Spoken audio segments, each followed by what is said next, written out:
The headlines. Buhari arrives Enugu en route to Ebonyi on a two-day working visit.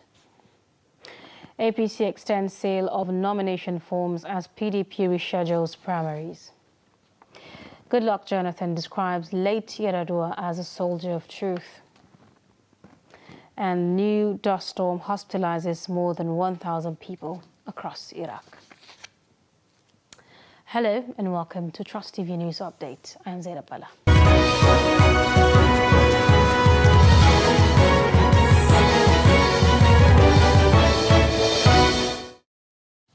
Hello and a warm welcome.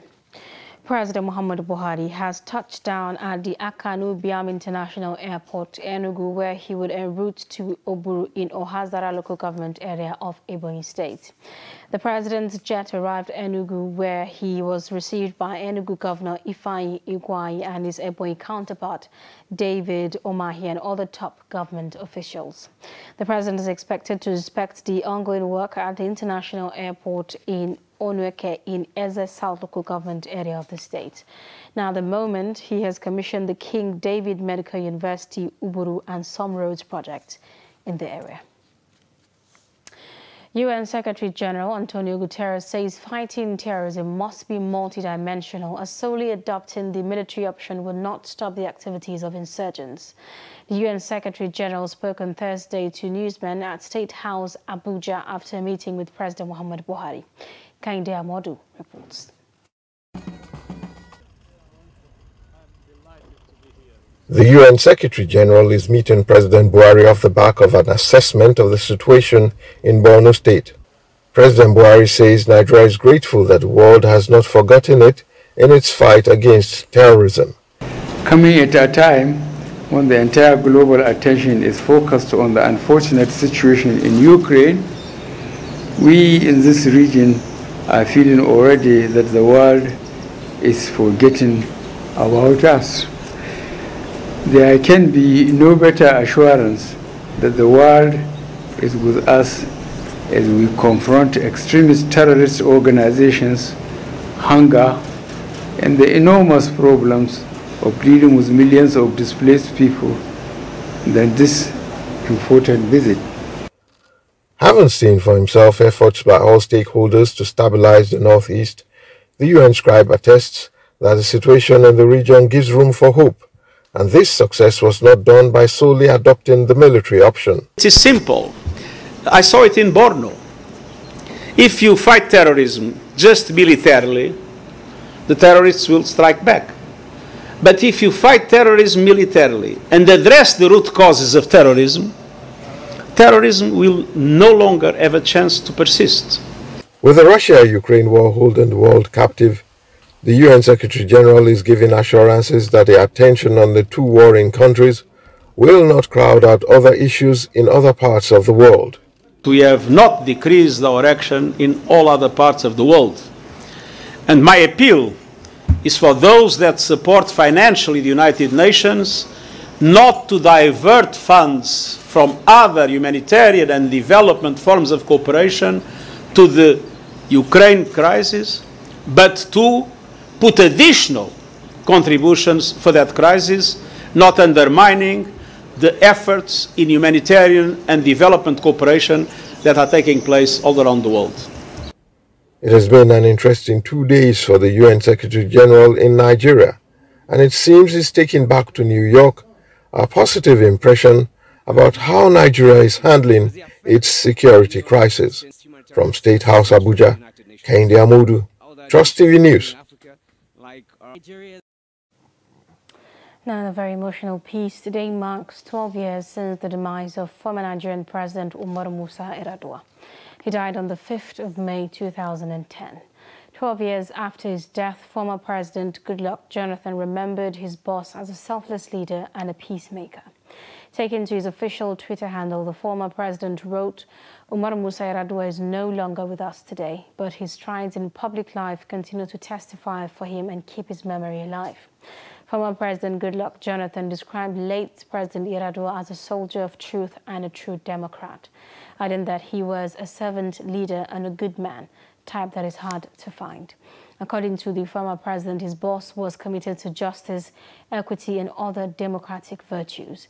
Late President Umaru Musa Yar'Adua won the Nigerian presidential election back in 2007.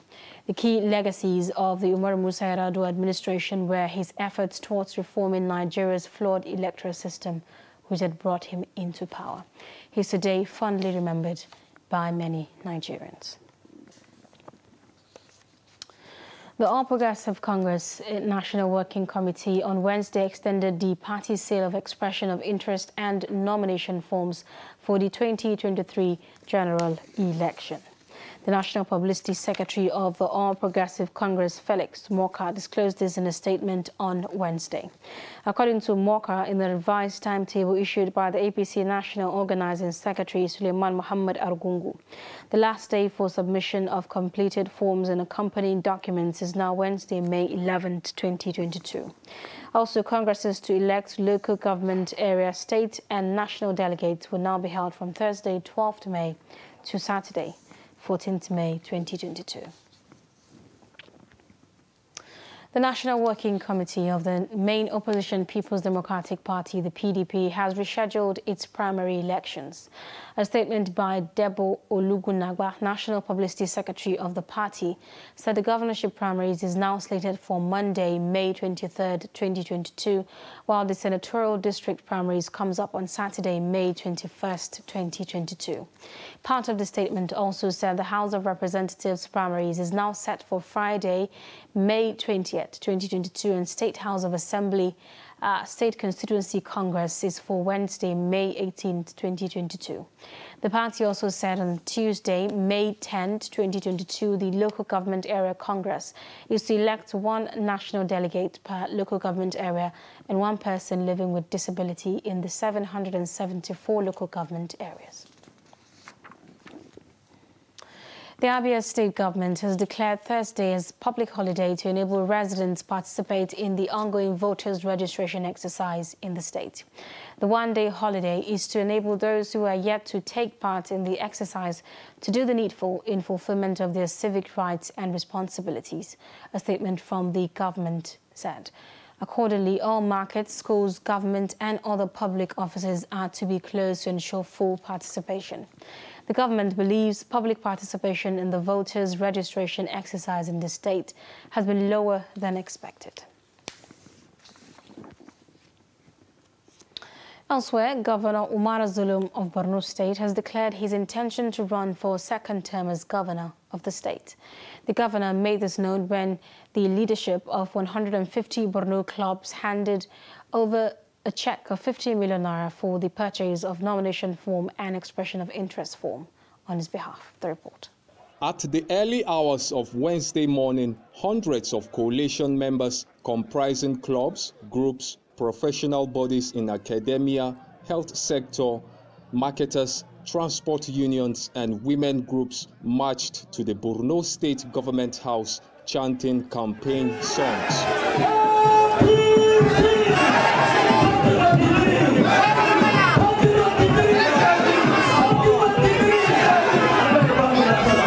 These Maiduguri residents want Governor Zulum to seek for a second term in office ahead of the 2023 gubernatorial election. They say the giant strides and unprecedented achievements in the state are the reasons behind their call on the governor to seek re-election. For him again, we like his leadership and all the good works he has done in the state. We want him to continue in office.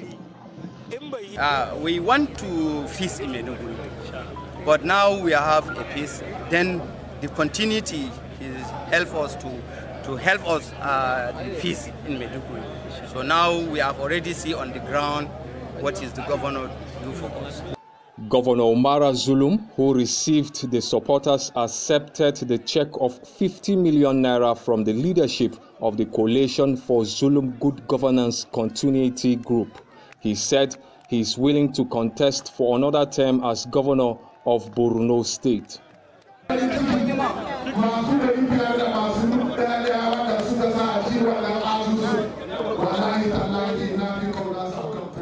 I'm honestly happy with all of you for contributing 1,000 naira each for the form. With what you have donated, I have directed the money to be handed over to the APC party chairman for necessary action. Remember, when I came into power, I promised peace. Now, are you not enjoying peace? You can go anywhere without fear. This insecurity will soon be a thing of the past, and farmers can go back to their farmlands. There are unverified rumors that Governor Zulum delayed to declare his intention for re-election because he might be Vice President Osinbajo's running mate. Moving on, Chairman, Nigeria Governors Forum and Ekiti State Governor Kayode Fayemi says tackling the current security challenges in the country will require aggressive recruitment of security personnel. Governor Fayemi, who spoke on the sidelines of his declaration to run for the presidency of the country, is advocating decentralization of the nation's power grid for enhanced efficiency. The report. Intellectual approach to announce his intention to contest for the highest office in the land. As he unveils what he calls my agenda for Nigeria, there are obviously questions to answer. For instance, what are the impediments in addressing the nation's contemporary challenges? Fayemi says recruitment bottlenecks in the security sector. This country was able to recruit in an emergency manner. In 1967, it moved from an army of 10,000 to 250,000 within a space of 1 year. Today, there are all sorts of bureaucratic impediments that are not allowing us to expand the men and women that we have in the armed forces and in the police. And we need to do that quickly. If we're not able to do that in the shortest possible time by clearing away those bureaucratic impediments, we need to bring on board our reserve elements who are still on duty. How do you address the twin challenges of epileptic power supply and rising unemployment in the country? The Ekiti State Governor advocates for the decentralization of the power grid to replace the existing grid, which he says has broken, while creating an enabling environment for the private sector to thrive.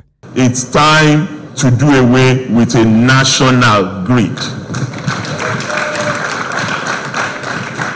We now need to begin to look seriously in the direction of zonal or regional grids, or even micro and mini grids outside of the mainstream official national energy grid. It's the only way to solve this problem and focus our energy on renewable energy as well. The formal declaration of the Ekiti State Governor adds to the long list of aspirants from the southwest, eyeing the #1 seat. It is a big worry for political leaders in the zone who are now struggling to correct the situation. Shapir Suleiman, Trust TV News, Abuja. President Muhammadu Buhari on Wednesday condemned the murder of 2 soldiers in Imo State by gunmen. Suspected members of the outlawed indigenous people of Biafra beheaded an army couple, Gloria Matthew and Audu Linus, who were on their way to fulfill their traditional wedding rites on Saturday. In a statement issued by presidential spokesman Garba Shehu, President Buhari described the killing of the soldiers as barbaric and alien. The president described the incident as unacceptable, adding that he has directed security agencies to do their utmost in apprehending the perpetrators and bring them to justice. Meanwhile, the indigenous people of Biafra, IPOB, has denied any involvement in what is also called a dastardly and barbaric act of beheading of army couple, saying God will not forgive the people who carried out the heinous act. Soldiers attached to the 144 Battalion of the 14th Brigade of the Nigerian Army, Abia State, have reportedly killed 4 gunmen in Aba, the commercial hub of Abia State.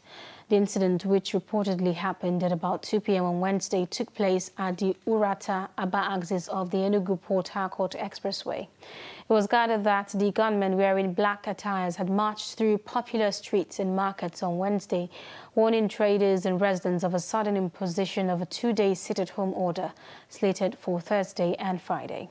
The hoodlums were said to have warned residents about the consequences of disobeying the order. Reports claimed that the sit-at-home expected to be observed across the southeastern states is in protest against President Muhammadu Buhari's planned visit to Ebonyi State on Friday. Now, at least 60,000 people have been killed in Nigeria's 18 northern states in the last 10 years due to insecurity. The Center for Democracy and Development, CDD, which made this known, said according to a new report, 14,000 people lost their lives between 2011 and 2021 in the northwestern states. The report. The report, which also measured conflict-related casualties in the north-central state and the Federal Capital Territory, reveals that around 11,000 people were killed in the period under review, while about 35,000 people were killed in northeastern state.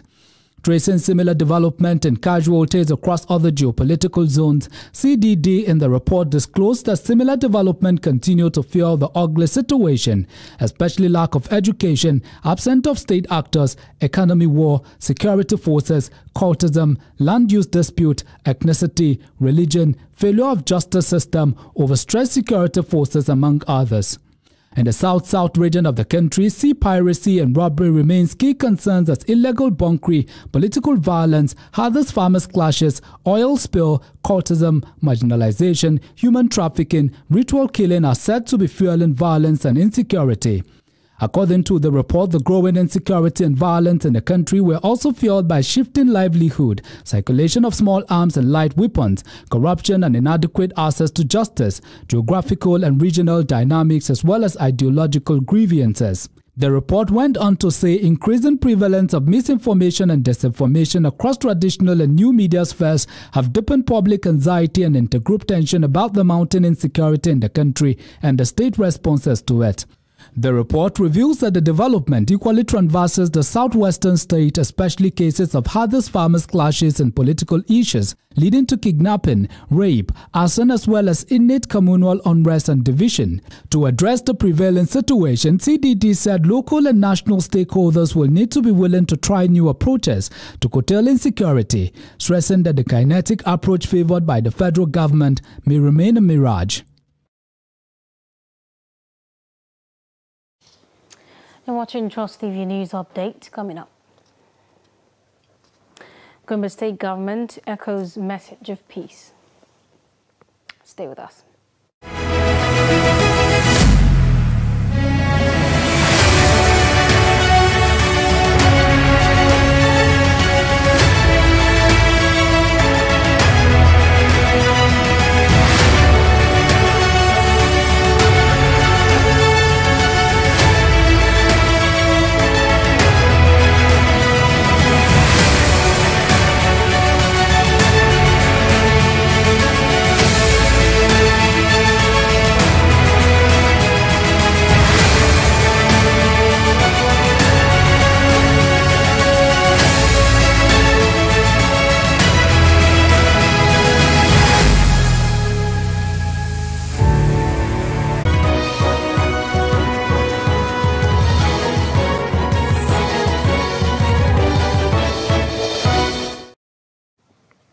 Welcome back. If you are just joining us, this is Trust TV News Update, our top stories.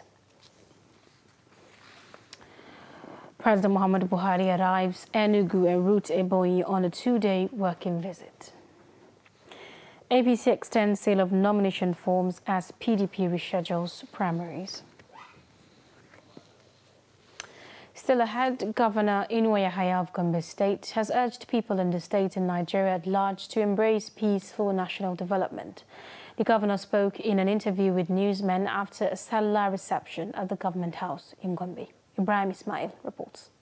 Governor Inuwa, who congratulates Muslims Ummah for the successful completion of Ramadan, admonished them to extend the act of worship and kindness exhibited in the holy month. He also called on the people of the state to strengthen peace and unity. Undoubtedly, that is a very important item or issue with regards to the situation of the country. No progress will occur without peace. No progress will occur without meaningful and focused development for the entire people. And once a segment of the people is dropped, it means we are no more going to move in tandem with the people and there will be no progress. So what the Imam and the Emir and in fact all leaders are doing is to encourage the followership to be patient, be resilient and be hardworking. And together with them we shall move forward, inshallah. The spirit of Ramadan is the spirit of support and brotherhood all along within the people. The governor said Gombe is one of the most peaceful states in the country, where he called on them to maintain that status by not engaging in evil vices. That it is God that put us together in Gombe State.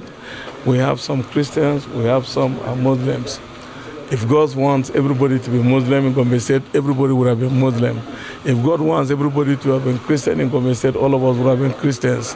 But God so desires that the two of us should live side by side and coexist in peaceful manner, and that's why we're living together. He stressed the importance of mutual respect, understanding and acceptance despite differences in religion, politics and culture. From Gombe, Ibrahim Ismail reporting for Trust TV. The federal and Lagos state governments will earn total revenue of over $201 billion in 45 years when the Lekki Deep Sea Port becomes fully operational, Minister of Information and Culture Lai Mohammed has said. The minister stated this in Lagos when he undertook a tour of the $1.53 billion mega projects on Wednesday, accompanied by heads of parastatals under the Ministry of Transportation. Mohammed expressed joy at the quality of work done, assuring that the port will become operational in the last quarter of 2022. According to him, when fully operational, the deep sea port will create over 169,000 jobs and bring revenues totaling $201 billion to state and federal governments through taxes, royalties and duties. According to the minister, phase 1 of the project has reached an 89% completion rate, assuring that it will hit the 100% mark in September this year. And on the foreign scene, more than 1,000 Iraqis were rushed to hospital with respiratory ailments on Thursday due to a sandstorm, the seventh to hit the country in the past month. Residents of 6 provinces in Iraq, including Baghdad and the vast western region of Anbar, awoke again to a thick cloud of dust blanketing the sky, according to reports. Authorities in Anbar and Kirkuk provinces north of the capital urged people to stay indoors.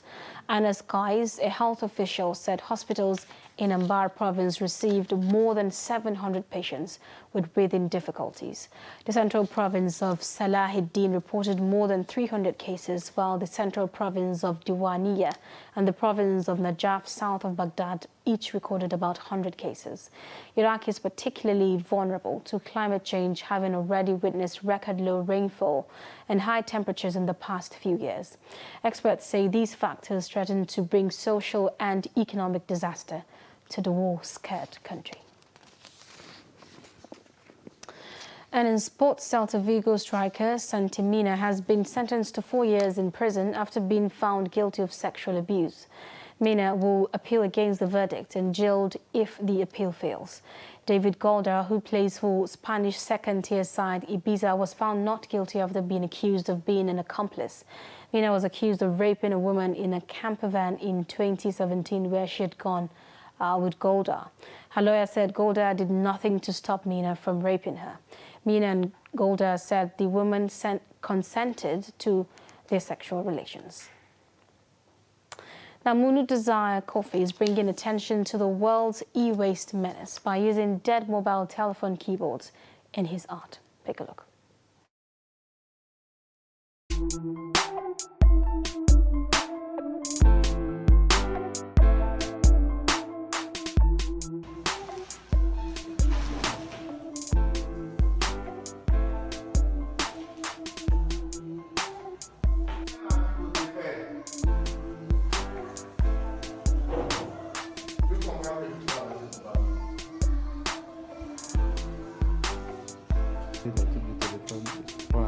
probable à la peinture aussi qui est là, avec une machine à colle.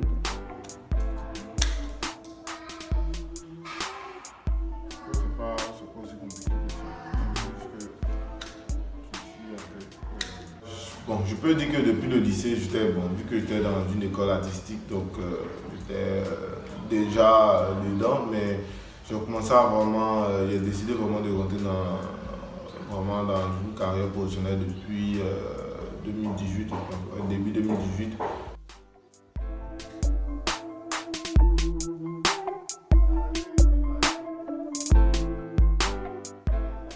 Qu'on fait un dessin, qu'on suit ça pour pouvoir s'orienter maintenant. Bon, après il y a les détails aussi, tout ça là. Bon. Le côté artistique, il va rentrer en ligne de compte parce que c'est pas aussi simple que ça, parce qu'on ne colle pas pour coller en fait. Pour qu'à la fin on ait une image ou qu'on ait quelque chose. Donc du coup c'est ça qui rend un peu difficile de travailler. Comme c'est... Moi j'ai grandi dans un environnement où il y avait ce déchet là qui était assez lourd, donc étant petit, je me suis dit pourquoi ne pas faire. And that's it on News Update. Do not forget to follow us across all our social media platforms. I'm Zainab Bala. Thank you for watching.